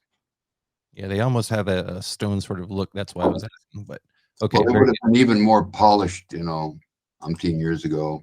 Sure. Here's the difference between, an incised and stucco painted, and one that's just painted. Now, this is the vase on the right that had beans inside. I'll talk about that later on. So here, mirrors of iron pyrite, number 52, 53, 54, and 45 are mirrors. And there are dozens of Maya scenes showing thrones with the king looking into a mirror, or an assistant holding a mirror in front of him so he can look into a mirror. And so there were 4 of these in the tomb, and number 45 was pretty much the largest pyrite mirror. I'm estimating, by the way, the material is pyrite. And this is one of the largest mirrors ever found. Wow. That's incredible. And then here are the 2 burials together. And again, Temple 1 was filled with mirrors, not quite as big as the one I dug up. So again, everything in the burial I excavated was bigger than Temple 1, except my pyramid was smaller. The Oh, Temple that's 1 interesting. pyramid was bigger. Yeah. So it's interesting that they put all their wealth into the tomb rather than into the. Here's more of the red color, mercuric sulfide. I have no idea why I'm still alive after breathing this stuff inside the tomb. That truly is a massive amount. And here necklaces. Again, you have jade. You have the seashells. Again, jade all over the place. This is the Temple 1 burial that I did not excavate. And notice he has one necklace around his neck and he has another necklace around his waist. Right. So again, they would bury him in what he was wearing, and then they would throw other offerings so he could go into the underworld in Shibaba. So here is my tomb's necklace and my tomb's 2 earrings. So he had the small ones are the earrings he had on his ears, and the bigger earrings was another headdress that was thrown into the burial. Okay. Then I found these 2 little bowls with these 4-pointed, 4-lobe designs. Nobody knew what they were. They were called rabbit ears by ceramic experts at Harvard. And I said, okay, rabbit ears, except for the fact there are rabbits, but there are no hairs. And so I estimate they look to me like 4-petaled flowers. So I spent over 10 years driving throughout Guatemala to find what flowers have 4 petals, because here you have 2 different species. 10 years. And did you find them? There they are. Okay, here we go. Wow, that's several species. That's a lot. And most of these species, not all, are water related. Wet swamps, marshes. And all, we all, as an archaeologist, you know the hills. Pyramids are built on hills to make them high. Sure. You can see Temple 4 from hundreds of kilometers away. I mean, obviously not that, but you can see it, and you can see El Mirador from far, far, far, far away, because they're a big pyramid on top of a big hill. Right. So all of us spend our lives studying hills. So in 2018, the administrators of Yasha asked me to come back, because Yasha is near Tikal, and I mapped Yasha in the 1970s for 5 years. I lived and worked there, out in the jungle. And so that was 1970. So in 2018, they invited me to come back and study the plants and animals, because I'd already done the archaeology. So for 12 months, 1 week each month, we did field trips. And since the mountains and hills are known, we focused on the rivers and the lakes and the swamps and everything else. And we would go out in the middle of nowhere. And we have special panorama cameras, we have macro cameras, we have a complete team. And we found a hill, a karst limestone hill, walking from Nakum to the northeast. And we found there was the Earth, our planet, was physically open there. There was a crack in the limestone that went down to, I don't know how far down it was. So you're standing on the edge looking down, and you say, well, how do you get to the other side? Because we wanted to get to the other side. So we had to walk around and carry our way around. These are geological faults. And in a limestone area, they're fairly common, but to see an actual fault open, pretty scary. So we walked around, and then when I got to the other side, I noticed a bright light, sunshine reflecting off the ground into my eyes. And as I looked down, I saw there was a savanna for kilometers. So I'm up on a hill in a forest, and I see below me an open grassland savanna in the jungle. Wow. But it's open. I cried all the way down. I cried and I cried and I cried, because I'm a hill guy. I'm from Missouri as a child, hills, archaeologically hills, and to see a natural, native, not man-made savanna. And then later on, then after all that, we got a 5-year, we're now on a 5-year project. They saw what we did, and now they said, come back for 5 years. So in the bigger area, 21,600 square kilometers is our work area. And so we're finding more savannas because we don't have money to do all that area. So we're focusing on savannas. And again, I found more savannas, and there are videos of me online just crying because the emotion of, we have a 3-meter high ladder, 9 feet. So I'm standing on top of a ladder, looking out of miles of open savanna, realizing that the Maya had this available. How did they use it? And that's our project today. But to get back to the flowers, some of these flowers are in those savannas, and those savannas are all seasonally inundated. That is, in the dry season, they're dry, and in the wet season, they got water on them. Called seasonally inundated. Most low areas of the Mayan area are seasonally inundated. And so you get a lot of marsh, swamp-like plants. Sure. And of course, my PhD dissertation at the University of Graz in Austria was on the surface of the underwater world, iconography of water and water symbols. So many of these plants, not all, are associated with water. So let's move on here. Here's a rollout photograph by Justin Kerr showing one of the vases. Here's a drawing by Virginia Green. So clearly, the gentleman at the left has got lots of food available to eat. He looks very happy. And the ruler is probably some kind of a food. You know, people call it tamales or whatever. We don't know exactly what it is, but it's in a ceramic vase on the throne. And we would assume that the gentleman on his knee has brought that as a gift to the noble. And this was inside the burial. It's very interesting to see. Yeah, well, see, it's a chance to see what life was like there. Yeah. This is a vase that mentions ruler B, and it shows these thrones, I believe, are portable, covered with jaguar hide. And there's a guy dressed up in a hummingbird outfit with a stylized flower through his beak. So there's a lot of symbolism here. And then again, this was a vase that I dug up. Here's the actual drawing. And again, all the hieroglyphs. There's plenty to study. This vase with a happy guy smoking. We assume it's a cigar. I've spent many years studying what's in a cigar other than tobacco. Tobacco is a local plant. I grow it in my research garden. Here in Guatemala City, I have a ethnobotanical research garden growing around my office, so I can study plants just by walking outside my door. Although obviously most of the time I'm out in the jungle looking at them out in the wild, but it helps to have them also around your office so you can study them.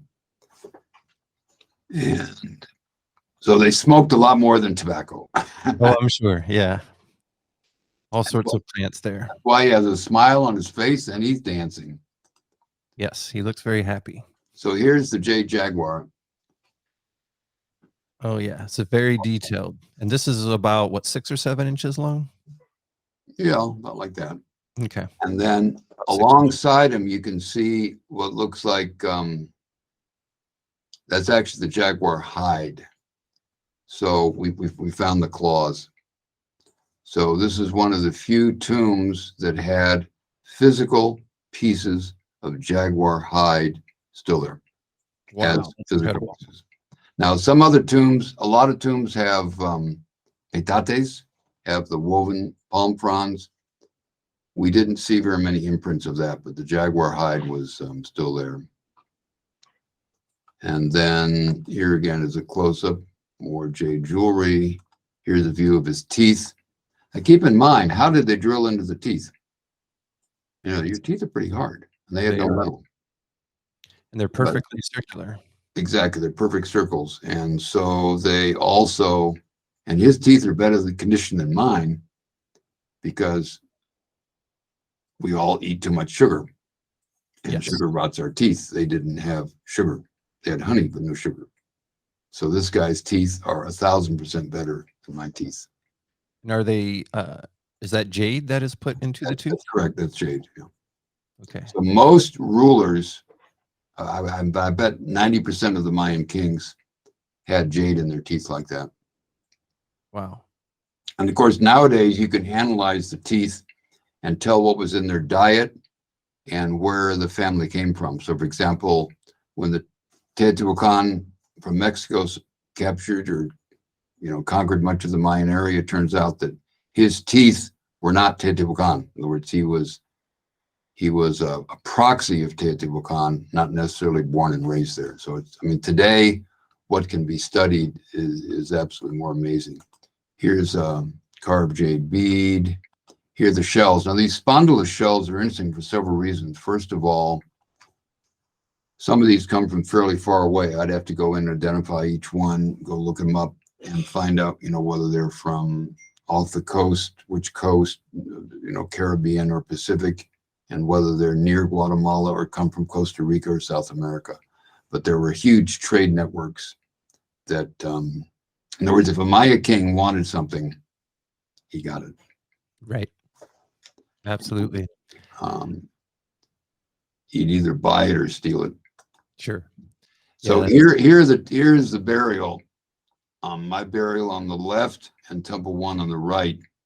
And actually, you can see those shells in a row, the red, orange shells, they're in a row. And the reason we find out they're in a row, I'll jump to this one, is because this is a vase that Mary Miller of Yale published from Dumbarton Oaks of Harvard. And it shows two people. One is pulling a rope through a hole in his tongue. In other words, to prove you've perforated your tongue, you have to pull a rope through it. Women normally did that. It's very rare to find a man doing the tongue sacrifice. And the man in frontal has a stingray spine through his penis. And notice that he's wearing spondylus shells in rows hung by strings. Yes. So the rows of shells there are identical to these rows here. And this guy, the guy I dug up, had two perforators. He had two stingray spines. Imagine sticking that through your penis. Well, again, if you take the drugs that they took, you probably wouldn't notice it. Okay, so when we're talking stingray spines here, this is like a bony protrusion that is serrated on both sides, so very fine serrations, and then this appears to have some hieroglyphics or something Correct. written on there. Yep. And these were found. Both of those were found. I found them. Yep, I found them. There they are, the red ones. Oh, there they are. The green in the middle. That's his phallus. You see, my joke was he perforated his penis so often when he was a king. By the time he died, he didn't have a penis left. So that is jade as well. The middle thing in the position and length of his phallus is jade. Okay. And the two stingray spines with cinnabar all over them are diagonal. So. And do we know anything about this ritual? It's one of the most common rituals of the Maya. The women did it in their tongue. And to prove they really put a hole in their tongue, they had to pull a rope with thorns on it through their tongue. And that's shown in the carved, sculpted relief monuments of Yaxchilan. The lintels show that very frequently. And the penis perforation is one of the best known common rituals. Again, it's shown on the vase, it's shown on a few other places. And it'd be interesting to do a study of how many Maya rulers have the stingray spines found next to their phallus. And the other thing is, we really need a medical doctor to explain. Yes, yes. We don't know. How do you prepare yourself to stick your? Obviously, you're going to have a painkiller. Yes, I would hope so. But we don't know what the ritual is representing. It's in honor of the gods. The idea, I believe, was to collect the blood in a bowl. You had various incense, and the blood would drip into the bowl. Okay. And then you would burn the incense, so you'd offer your blood to the gods. Okay, got you. Very, very interesting practice. This is not anything I've ever heard before. Fascinating.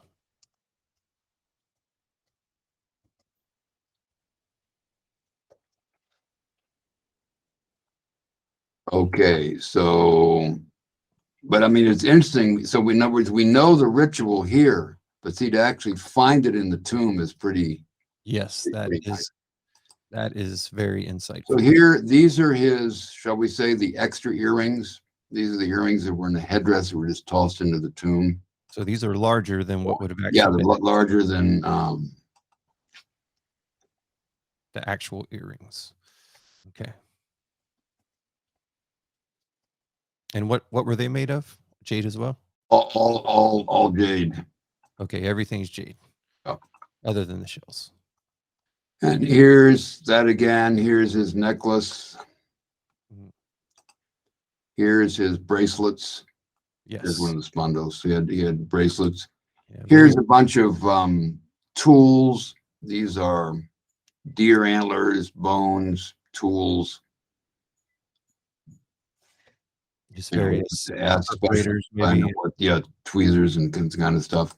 Now, you asked about how to get in, so I'd like to show now a series of photographs. So this is the front stairway. Okay. So it's pretty well preserved. It would have had plaster on it, and many of these would have been painted, but still pretty well preserved. So then it really is covered by those tree roots. That's exactly. And the tree roots are what they hold it together and tear it apart.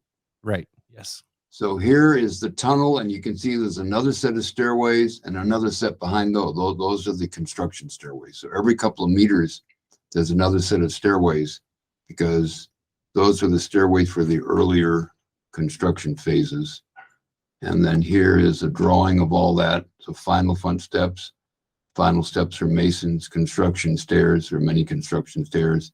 And notice there are construction stairs. That large cavity, that's the bat. The bat. Right. Yeah, the bat cave. Yeah, but as you can see, that's a pretty large opening, and that had enough space for the king and the queen and the kids and everybody. Yeah, that is very large. So here I am digging in the tunnel, and there at the back left corner, that's the 1 meter high brown bat droppings. Oh, wow. Again, when I saw that opening, I said, wow. Then I stuck my head in, and this is what I saw. Wow. I said, look at the size of this opening. That's many, many meters across and many meters deep. How many kings and queens are buried in there? Yeah. And then we dug it out and found that it was 1 meter deep in bat droppings. Yes. Good fertilizer, good for histoplasmosis. And only 36 centimeters from the tomb. So there at the front of that picture is where the looters stopped. And about 30 centimeters in is where I found the pieces of flint. Incredible. Absolutely incredible.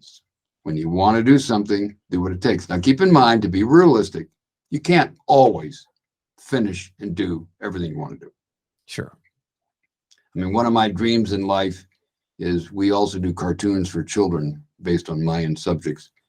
And one of my, and on plants and animals, one of my dreams in life is to have, Rio 1, Rio 2, to have a series of animated films on the Maya, but really on the Maya. I'm using our material because, as I said, we have all the basic data. We also have enough to do Raiders of the Lost Ark. I mean, we have enough for animated films. So someday, if a Hollywood producer listens to this, we have material for a film for actors and a whole series of animation that will beat records of Rio and Rio 2. But let's get back to the, but again, the story is never give up. And here's then I dug down because I knew the tomb would be down, and the tomb was off at the right. Ah, yes, you can see that very clearly. Yeah, and then there's the hole. Here's the hole that we get in. So that hole is through the vault. We put that in, and that's how we entered. We obviously had a ladder to get in and out. And you can see the vaults. The end vault wall is pretty good because it's straight, not at an angle. You can see that the wall of the, and then here it is. Now this is the whole thing. So you can see that the chamber that the looters dug, you can see how it missed the tomb by just a few inches. Just missed it. Yep. Was there any water damage down in that vault, being that it's more subterranean? That's a good question. We obviously don't know whether this was built during the rainy season or the dry season. That would be something for other scientists to work on. We didn't notice any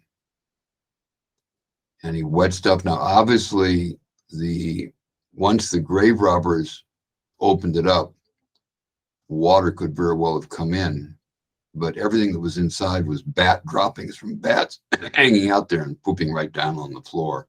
Right. Okay.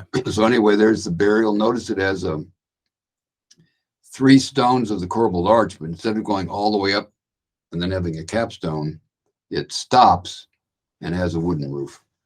And that's very rare. Yes, that is very unusual. Now, one thing that I wanted to do was to work out how was this, just to show it here. Now, see, here is a ground plan. So there's a stairway out front. There's my tunnel. There's the looter's tunnel. And there's the burial, see, slightly off axis. And again, all these drawings are all in my Harvard thesis. Here's showing how they plastered the wall with their hands. So those are literal handprints in the plaster that you can see. Yeah. Wow, that's fascinating. This is the back wall. So we entered the other wall. This is the other wall. And what I'd like to do is, since I had a Leica camera and I had a medium format Rolleiflex camera, I would like, if a grant or funding could come in, I'd like to republish this with every single photograph that I took of every single stone to show stone by stone how this was built. And how, because here's a drawing, you see.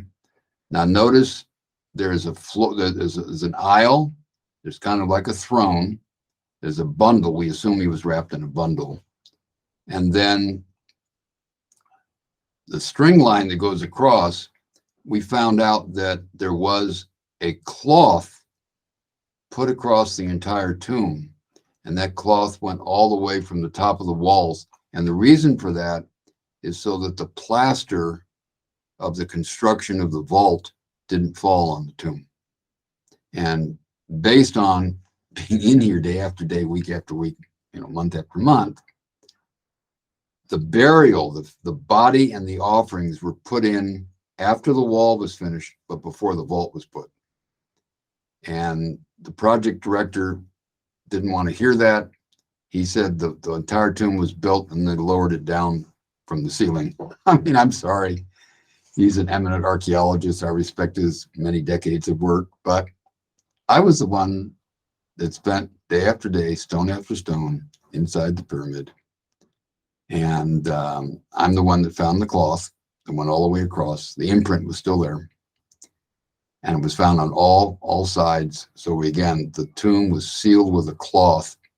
And that's why that you have the handprints, because they're up above, leaning down, sticking the plaster on. And then they put the wooden beam across, and then they raised it up. So again, we have the whole sequence of construction. Again, if funding or a grant or some kind individual can provide the funding, we would like to do an animation to show scientists, show university students, and also we'd like to do one for children to show how their Mayan ancestors, how they constructed this, because this is fairly sophisticated construction. For sure. Yeah, that would be fascinating to see. This is the long view. This is the cross section of the short view, and this is the long view. Again, being an architectural student, stone after stone, because here I am trying to figure it out.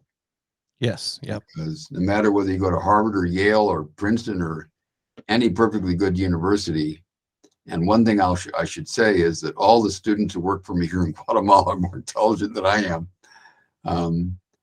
They can do computers, they can do things that I can't even do. So, we hope that some other people will try to, shall we say, restudy this and to learn even more than I was able to learn. So Yeah, again, here drawings of the pyramid, my isometric drawings. Oops, let's see, and then we go. So here I am inside. Again, this is one of the only burials that I know of where we put a floor in. right. So working from above down onto the burial, piece by piece, small brushes. That's a very innovative way of doing it, though. So you have the scaffolding, then you have the boards, and you're literally right there. And the cinnabar is literally right there as well. And I'm using a spoon. I'm brushing into a spoon. Yes. So Okay, extremely one detailed. spoon at a time. Here's where the pyramid is. It's in yellow, and it's facing Temple 2 and diagonally across from his relative Temple 1. Now, keep in mind that more than 80% of the three-dimensional reconstruction views in books, including in National Geographic, are totally wrong. They show this with a temple. No temple. And they also show structure 39 and 37 with temples. I excavated all of that. I excavated 37, 39, and 30. What is it, 38 or something? Yeah, 37, 38, and 39. I excavated all of those. No temple. 38 is a palace, and so it does have the stone. But Sure. 39 and 37 and 36 had only wooden buildings. Very interesting. So I think we're getting to the, and here is the building I dug up, and that's the Central Acropolis, just one meter away. And again, here's how you see it today.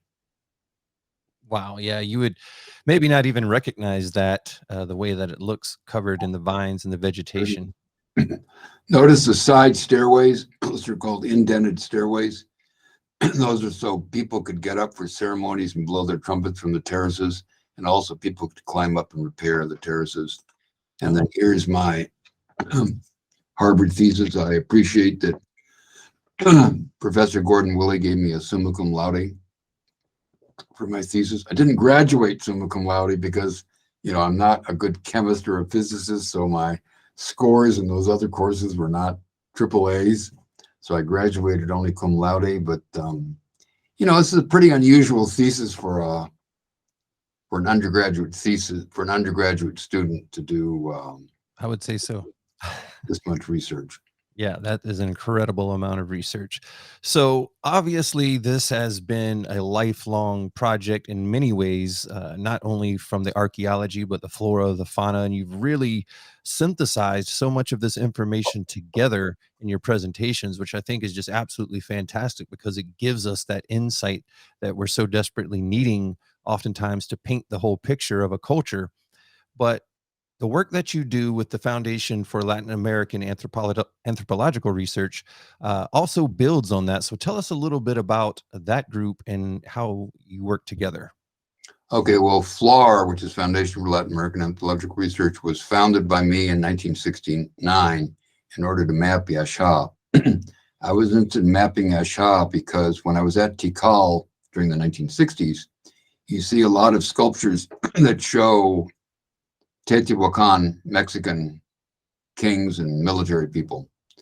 So, and Yasha has the largest frontal view of a Teotihuacan imperial ruler of any Maya site in Mesoamerica. So in other words, Yasha has the single biggest Teotihuacan portrait of a ruler, Stela 11. So I said, I would like to map Yasha and find out whether are there streets and avenues, because Teotihuacan is based on streets and avenues, while the Maya are based on, mainly acropolises and that kind of stuff. So I've created FLAR in order to raise funds to map Yasha. But today, in the current era, we're doing just plants and animals because, again, now that LIDAR has found so many millions of ancient Maya, we have to figure out how to feed them. Plus, I'm interested in iconography. My PhD was on iconography, symbolism. what does this motif mean? What is that animal? In order to learn about that, I want to study the animals. So for example, when I want to study snakes, I'll go to the zoo. We'll get permission from the herpetologist to go in the cages, inside the snake cage, because I want to take a macro view. I want to see the teeth. And so I would ask him, how much further can I go before the snake can strike me? And he said, you've been within striking distance the last 10 minutes. Right. And same for crocodiles. There are 3 species of crocodilians. There's Crocodilus morleti, Crocodilus acutus, and Caiman crocodilus. The Caiman is more of an alligator, and the crocodiles are true crocodiles. So you have at Copan, Honduras, you have crocodile sculptures all over the place, and also in the Rio Usumacinta at Yaxchilan. But which crocodile species is it? Crocodilus acutus, which is kind of a brackish water coastal crocodile, or is it an inland crocodile, which is Crocodilus morleti? So we found in the zoo here in Guatemala City, they allow me into any cage I want to go into, and I'll go to lie down on the ground and take macro photographs as crocodiles sun themselves with their mouths open. Right. But the other species, which is called Crocodilus acutus, we found a place in Honduras that had about several thousand of them being raised. And so I went there and again went down, lay down on the ground, was able to take photographs. So that's my method, is to study the animals face to face, so that I can learn about what's their dentition pattern, so I can learn, the size and shape of their eye. And right now we're studying mainly water birds, because in Olmec art, there's a bird called the boat-billed heron, and there's similar birds in Mayan art, but they're different species. So we're going out into the swamps and marshes, because a lot of these birds are wading birds, so they don't float around like ducks. They fish from walking around on the edges. So for December of this year and January for the next several years, during the migratory season, we're going to go out into the swamps of each part of Guatemala. And with we have 800 millimeter telephoto lenses. We're going to photograph the heads and faces and beaks, and bills of each of these birds, so we can help iconographers and epigraphers to identify every single species. Wow, your approach is so methodical. I really appreciate the detail that you put into everything. It's so nice to meet someone who just has that passion and drive, that thirst for knowledge, and you obviously do, Dr. Hellmuth. If anybody wants to learn more about the foundation, where do they go, and where can people find more of your information? Okay, well, we have a network of websites. We have altogether, we have about 33 people working with us, and we have a complete web team. I mean, obviously, they're not all 33 on the web team, but we have webmaster, we have coding people. We do it all in-house. So www.flar.org, FLAAR.org. And then for people who prefer it in Spanish or both, we have flar-mesoamerica.org. Then we have one website on plants, one on animals, and one on archaeology. That's Maya-archaeology.org, Maya-ethnobotany.org, and Maya-ethnozoology.org. Excellent. So we will definitely put all of those links in the show notes so that you can just click right there and find out more about all the wonderful things and research that is going on down there in Guatemala. Dr. Hellmuth, it has been a true pleasure having you on the show. Thank you for your time today. This has been one of the most fascinating conversations I've had, and you are a true pioneer. I appreciate everything that you're doing, and that passion and drive you have is remarkable. So thank you for joining us here on the 7 Ages Audio Journal. Well, thank you for the invitation. We want to share our learnings with other people worldwide and with people in Guatemala. Thank you. Absolutely.